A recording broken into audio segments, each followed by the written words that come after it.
बरं, आता ज्यावेळेस तुम्ही विजयी उमेदवारांच्या घरी गेल्या होता, त्याचे पोस्ट देखील तुम्ही केले, तर काय भावना होती त्या दरम्यान? आणि आपण पराभूत झालोय किंवा आतापर्यंतच आपण एकमेकांचे विरोधात ही सगळी निवडणूक लढत होतो, सगळे वेगवेगळे राजकीय डावपेच ते सगळे जे उमेदवार आहेत त्यांचा स्वभाव अत्यंत लोकप्रिय आहे, शांत स्वभावाचे ते आहेत, वाईट कोणाला बोलत नाही, काय नाही, कामात मागे पुढे असतीलही पण स्वभाव त्यांचा चांगला आहे.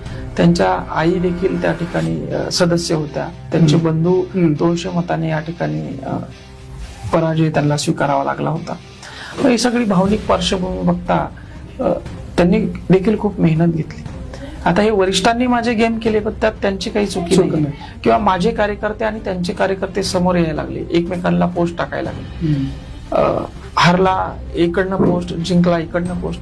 कार्यकर्ते सगळे सामान्य लोक, शेतकऱ्यांची पोरं असतात, त्यामुळे त्यांना म्हटलं की हा वाद इथं संपवा, आपण सगळेजण एक आहोत, सोबत काम करू, विषय संपवू. आता जिल्हा परिषद झाली आहे, आगामी निवडणुकीला आता बराचसा मध्यंतरीचा काळ आहे.